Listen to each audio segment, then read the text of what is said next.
E aí, primeira série, estamos aqui de volta para responder com vocês algumas questões do capítulo 5, abaixo da Idade Média, certo?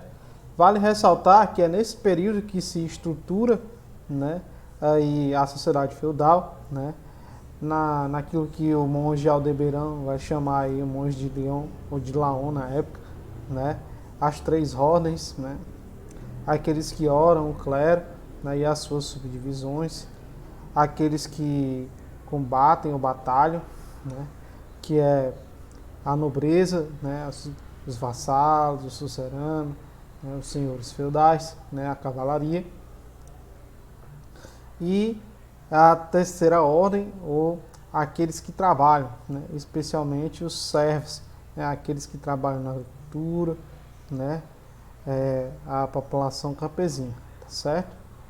Vale ressaltar também que nesse período também há o desenvolvimento das cidades, né, posteriormente falando, né, a partir do seu desenvolvimento da atividade econômica, né, que era incipiente e ocasional, e através do intercâmbio que vai ser feito com o Oriente vai se crescer, né, a atividade comercial, iniciando primeiramente de dentro para fora, né, com as modificações do campo, né, com o surgimento de novas técnicas e instrumentos de produção, né, como o moinho, que vai esmigalhar a semente, produzir mais valas, fazendo os animais se alimentarem melhor e a população também, né, com o desenvolvimento do arado de ferro, da charrua, da foice, da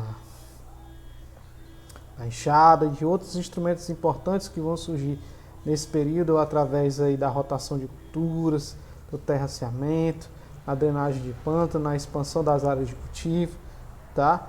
Tudo isso vai ajudar a produzir uma excelente de produção que vai contribuir para que o comércio vá crescendo gradualmente, deixando de ser ocasional e passar a ser cotidiano. Assim vai acontecer uma maior divisão do trabalho, a vida nas cidades vão se acelerar, vão surgir as corporações de ofício, que são a associação de artesãos, de comerciantes, né, de trabalhadores, né? Outra coisa importante que vai acontecer é o crescimento das guildas, que são as associações de comércio, né? As cruzadas ajudam a abrir as antigas rotas comerciais, assim a função da cidade passa a ser realmente a atividade comercial e não mais apenas episcopal, né, relacionada à diocese e não mais apenas administrativas, tá? Todo esse conjunto de transformações que a Europa vai passar entre os séculos 11 e 13, né, dentro do crescimento do que seria a sociedade feudal, é conhecido inclusive pelo o Jorge Duby como a época do feudo-renda, né? Que é a relação que vai haver entre o campo e a cidade, tanto na questão da produção como na esfera da circulação das mercadorias. A cidade vai adquirir essa nova função, esse novo papel social da atividade comercial, né? Que inclusive completava as relações com o campo. Isso foi uma política permitida pelos próprios senhores, né? Porém, algo inusitado vai acontecer que vai interromper tudo isso, né? Esse crescimento, que é o século XIV e XV, os chamados tempos difíceis, nos dizeres aí do professor Michel Molar, né? Primeiro, uma grande seca vai assolar a Europa, né? Vai modificar, né, o clima, né? Vai ajudar aí, né, ampliar a escassez, né? As produções vão ser, de certa forma, prejudicadas, a fome vai iniciar, né? E essa situação vai ser agravada ainda mais quando a peste negra chega à Europa, né, vindo da Ásia, provavelmente da China, né, dentro dos navios, através da atividade comercial e do intercâmbio que vai ser reaberto, né, entre o Oriente e o Ocidente, vai devastar aí um terço da população europeia devido às péssimas condições de higiene e saneamento que vivia-se na época, né, as pessoas não tinham hábito de tomar banho, de ter a sua higiene pessoal, era difícil isso acontecer devido, né, à falta de saneamento básico, de não existir água encanada, né, o acesso à higiene era bastante complicado. Se você quisesse tomar um banho, você assear, você tinha que caminhar léguas e léguas se não morasse próximo de um riacho, de um rio, de uma lagoa, tá? E tudo isso vai ajudar as péssimas condições de higiene a proliferar com o aumento da população, né? A peste negra, que vai se tornar aí, a partir de 1343, o grande mal que vai assolar a população europeia, inclusive transformando-se, né, de apenas uma pequena bactéria transmitida aí, né, um bacilo transmitido pelo piolho do rato, né, pela pulga do rato, mas transforma-se aí numa esfera de, como é que eu posso dizer assim, uma doença pulmonar, né? Vai adquirir aí uma nova atualização, né? Uma nova versão da doença que vai ajudar a destruir muitas plantações e matar muita gente, certo? Um terço da população europeia morreu, na cidade de Paris morreu metade da população, com dizeres aí do professor Jacques Legoff, né? É importante destacar isso aí. Aqueles que vão sobreviver a essa catástrofe, eles vão ter uma espécie de poder de barganha, né? Eles vão poder debater as melhores condições do seu trabalho, questionar os laços de servidão, as capitulares, os documentos, as relações jurídicas do campo e da cidade, né? E vão iniciar um certo movimento para acabar com esses problemas, né? As chamadas jaqueries, que são as revoltas camponesas que vão estourar na França em muitos lugares, os dizeres aí do professor Leroy Ladurie, né? E também as revoltas camponesas que vão estourar na Alemanha, né, na Inglaterra, diga-se de passagem. Né? E outro fator que vai contribuir para que essa crise se agravasse, né, ainda mais, é a famosa Guerra dos 100 Anos, que vai envolver a França e a Inglaterra de início em uma crise de sucessão, né, onde os franceses não queriam admitir, né, a sua derrota, né, que não se curvariam diante de um rei que não fosse francês, porque o parente dele mais próximo era o rei da Inglaterra, que legalmente estaria sob as duas coroas. A população dos dois territórios vão disputar aí, né, as suas configurações regionais, né, e quando a batalha, que vai durar um século e 16 anos, vai terminar, né, vai se configurar aí a formação dos estados nacionais, né, tanto da Inglaterra quanto da França. Lá, né, na Península Ibérica, onde houve a tentativa de expansão aí, né, do islamismo, aonde chegou-se a fundar o califado em Córdoba, né, da dinastia Abássida e etc., posteriormente, né, houve a chamada Guerra de Reconquista, onde os católicos vão lutar para reconquistar os territórios que foram tomados pelos muçulmanos, né. O árabe, né, muçulmano, vai se misturar com o povo da região e vai dar origem aos mouros, né, e a luta contra os mouros ela vai continuar aí, né, até o século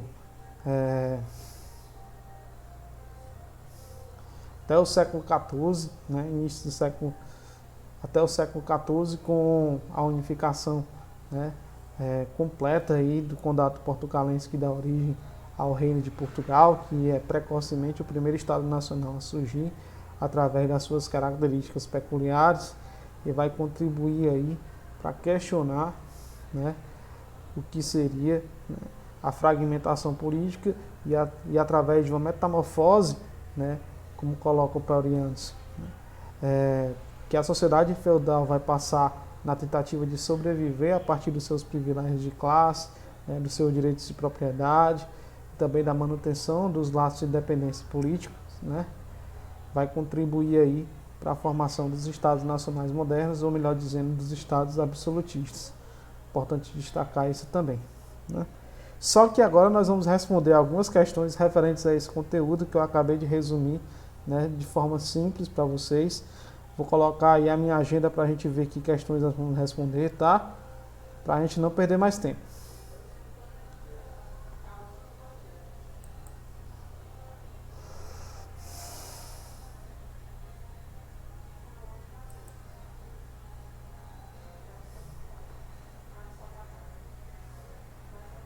A gente vai assistir o QR Code da página 624, Feudalismo e Idade Média, tá?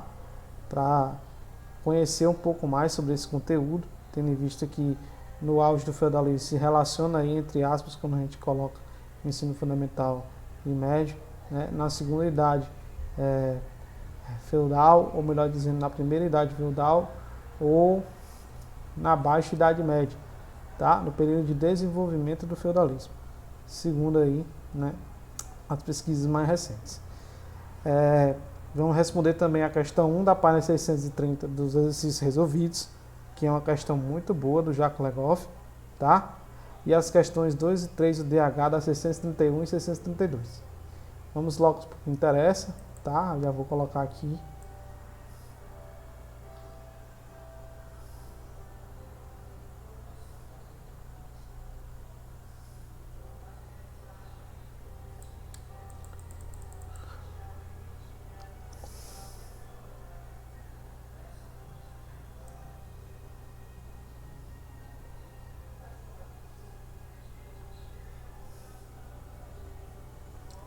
Eu só abrindo aqui meu livro digital, tá, galerinha? Só um instante aí.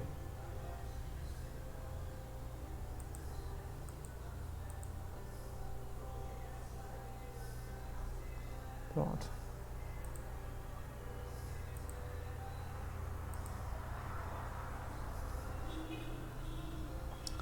Nós vamos responder essa primeira questão aí da Unesp, certo? De 2012, que é do Mark Blog.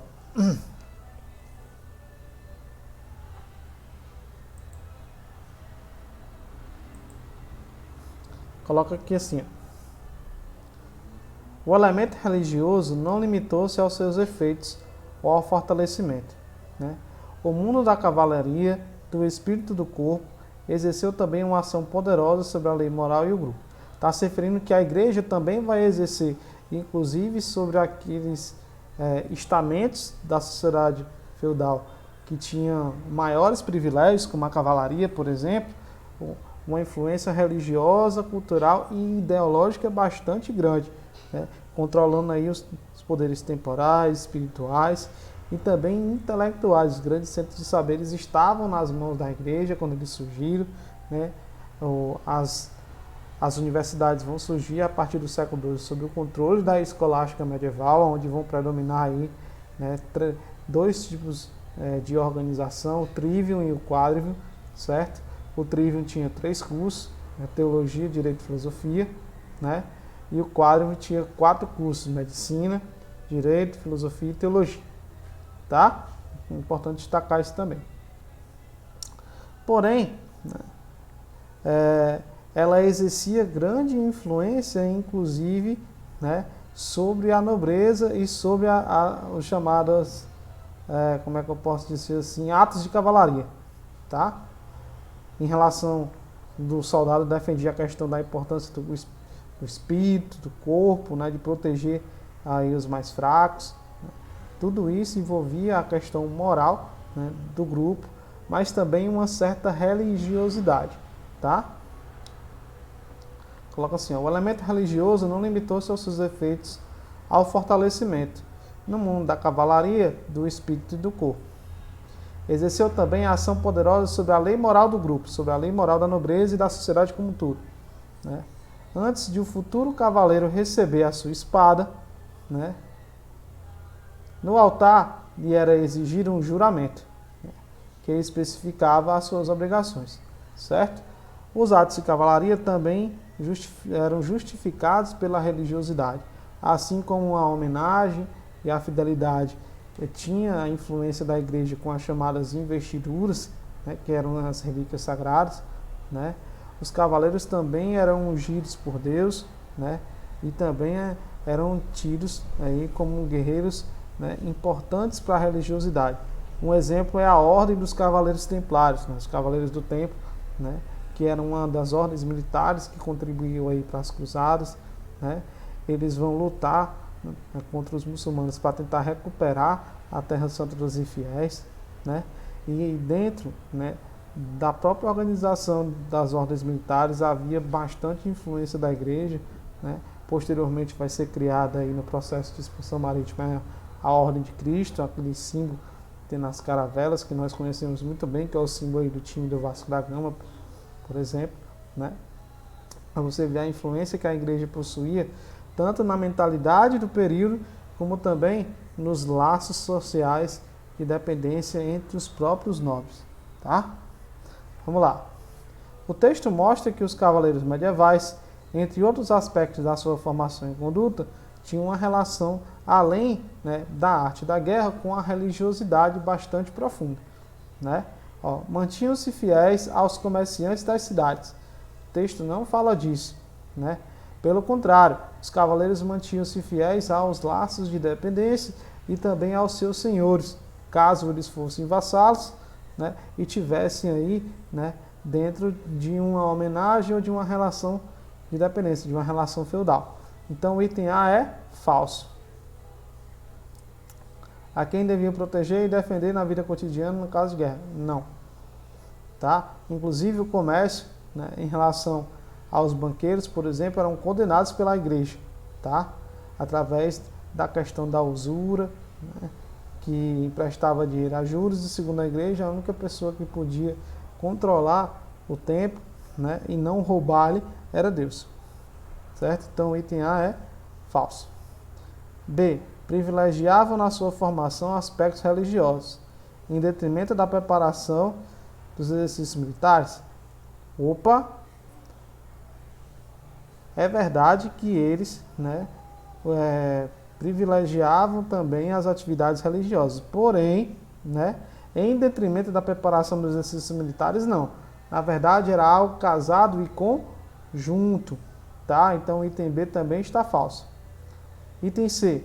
Valorizavam torneios, pois esses mostravam seus talentos e sua força, ganhando prestígio e poder no mundo medieval. Certo?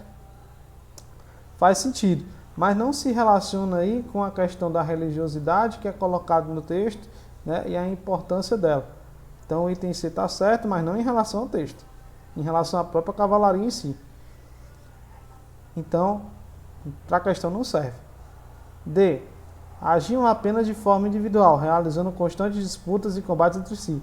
Não era permitido ao cavaleiro lutar, né, apenas por objetivos pessoais. Pelo contrário, todos eles seguiam um código de honra, né? A cavalaria tinha um código de honra, né? Tinha leis que deveriam ser seguidas, né?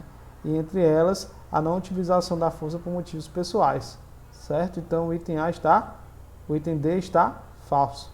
Item E. Definiu-se como uma ordem particular dentro da rígida estrutura feudal. Isso, a ordem da cavalaria. Mas mantinham vínculos profundos com a igreja. Verdadeiro, né? Os cavaleiros do templo, né? Os templários, né? Diga-se de passagem, era uma dessas ordens, as chamadas ordens militares. Então o item correto da questão é o item E, certo? Item correto da questão, item E. Agora vamos para questões 2 e 3 do DH.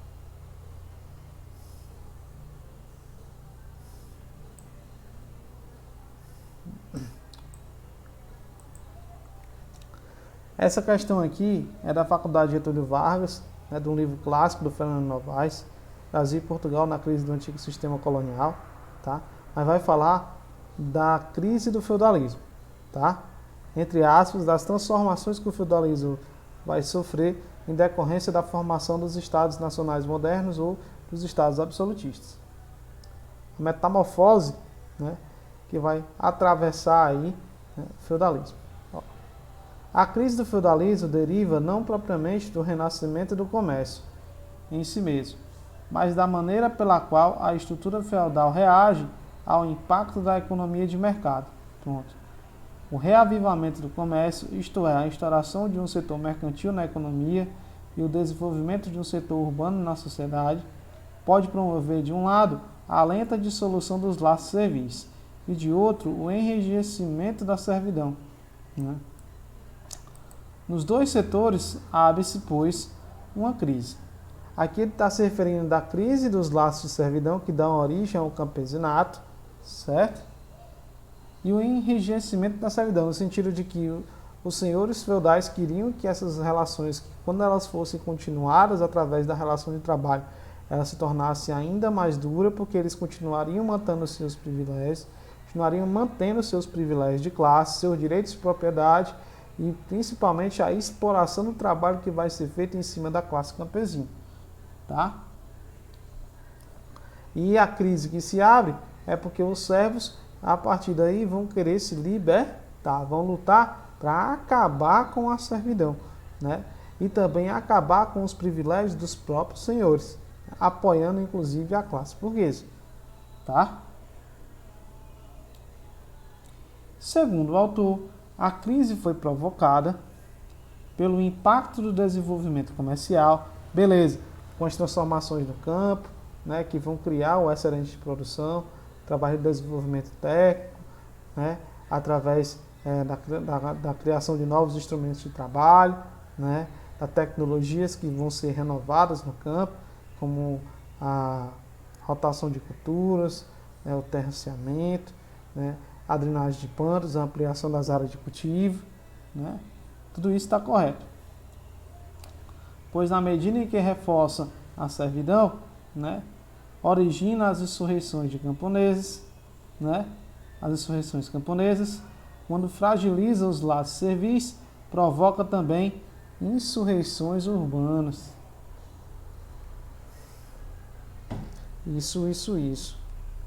Então vamos ler de novo a.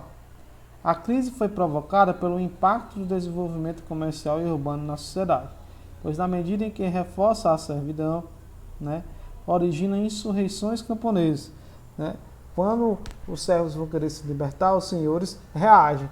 Essa reação vai gerar conflitos sociais graves, né, que fragilizam os vínculos servis e provoca também insurreições urbanas, né? Aqueles pequenos trabalhadores, pequenos comerciantes também vão querer lutar por melhores condições de trabalho e direito, né? E vão se colocar em movimento também, né, através dessas insurreições. Pontinho no A, vamos ver os outros. A crise do feudalismo nada mais foi do que o marasmo econômico provocado pela queda da produção. Na verdade, foi o aumento da produção, né, que projetou aí o crescimento das feiras, o desenvolvimento de um comércio interno e, posteriormente, a partir das cruzadas, o desenvolvimento do comércio internacional, criando aí uma relação entre aquilo que era estrutural e aquilo que era local, se desenvolvendo através de contradições internas e externas. Certo? Então, o item B está falso. Uma vez que há um número menor de camponeses livres, pelo contrário, eles vão querer lutar para se tornar cada vez mais. C. A crise foi motivada por fatores extremos ao feudalismo, isto é, o alargamento do mercado pressiona o aumento da produção no campo e na cidade, o que leva à queda dos preços e a insurreições camponesas urbanas. Pelo contrário, o aumento dos preços, né? E o crescimento externo não funciona o interno. O interno ajuda a impulsionar o externo, certo? Porque há um aumento da população, há necessidade agrícola, né? Há um contingente importante de terras, a população passa necessidade, né? E o crescimento interno vai ajudar a necessidade do crescimento externo. Então o item C é falso. D. O desenvolvimento comercial e urbano em si não leva à crise, pois o que deve ser levado em consideração é a crise social, provocada pelo enfraquecimento dos laços servis, tanto no campo como na cidade, né? Opa! Por que essa daqui não está certa? Porque a maior parte dos laços servis não eram na cidade, era no campo, certo? Então o item D também está falso. Letra E. As insurreições camponesas e urbanas são a resposta para a crise feudal, pois a servidão foi reforçada tanto no campo como na cidade, garantindo a sobrevivência da nobreza por meio do pagamento de impostos. Na verdade, né, as insurreições não foram apenas contra o pagamento de impostos, eles já existiam, né? As insurreições porque o aumento, né, da produção e do excedente dela vai fazer com que os servos precisassem, né, de ter melhores condições de trabalho e fossem livres da servidão para que o próprio mercado pudesse desenvolver, tanto do ponto de vista consumidor, como do ponto de vista do reinvestimento na produção, né? Por isso que o item E também está falso. Item correto da questão, item A. Certo? Item correto da questão 2, item A. 3.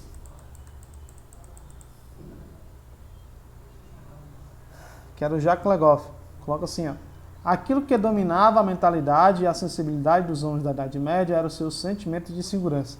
e esse sentimento de insegurança era muito grande, né? Principalmente, né, fora, né, aí dos grandes mansos servis, né, dos grandes feudos, aonde havia a possibilidade aí de você se encontrar com um marginalizado, né, com ladrões, com vilões, né, que poderiam aí acabar, né, com roubando os seus bens, né, ou tentar lhe roubar, lhe matar, etc. O sentimento de insegurança era bastante grande. E essa insegurança não era apenas material, né, por conta das dificuldades financeiras, era também espiritual, né? A possibilidade ou não de adquirir a salvação, né? A busca pela redenção dos pecados, o sentimento de milenarismo, tudo isso causava insegurança no homem medieval, tá?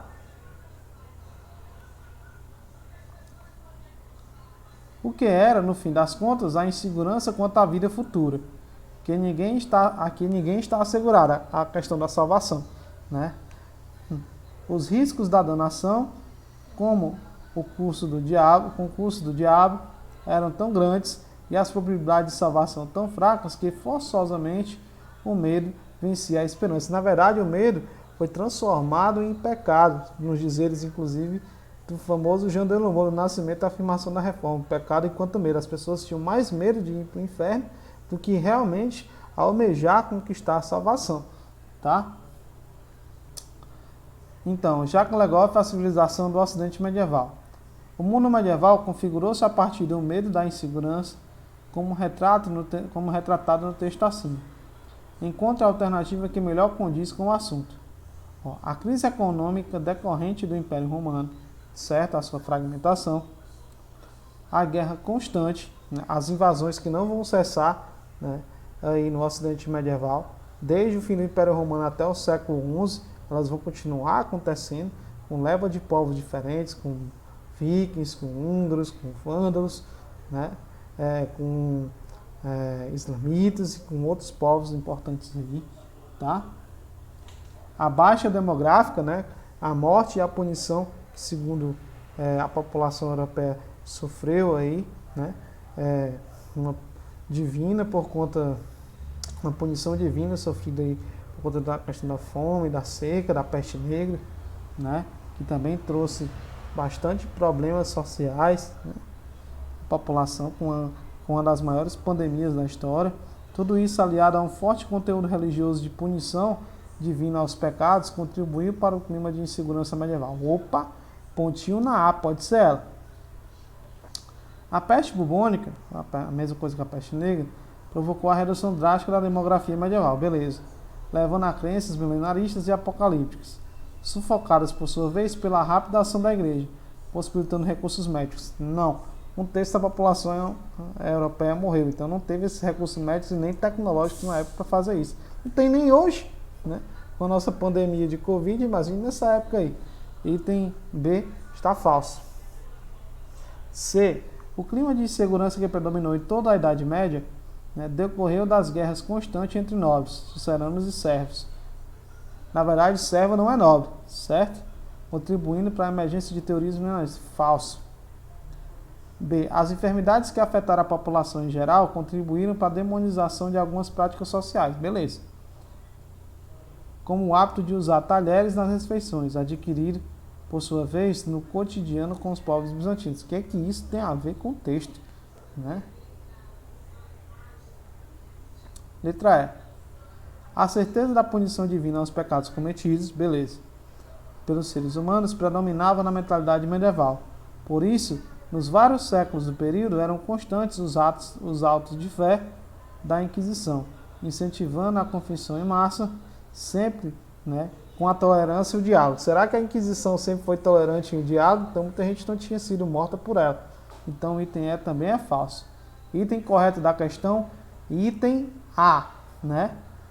A crise econômica decorrente do final do Império Romano, a guerra constante, as invasões bárbaras, as baixas demográficas das pestes, tudo isso aliado a um forte conteúdo religioso de punição divina aos pecados, contribuiu para o clima de insegurança medieval. Gente, eu espero que vocês tenham curtido a nossa aula de hoje, tá? Essas questões são bem complicadas, tá? Revejam elas, revejam o vídeo, anotem, tá certo?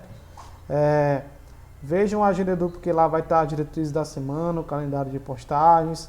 Não deixe de responder as atividades do Portal SAI que vão estar postadas para vocês aí até o dia 10 de julho. Tá? Não deixe de realizá-las, né? Para que vocês não sejam prejudicados na nota de MA. Um grande abraço, fique com Deus e até a próxima.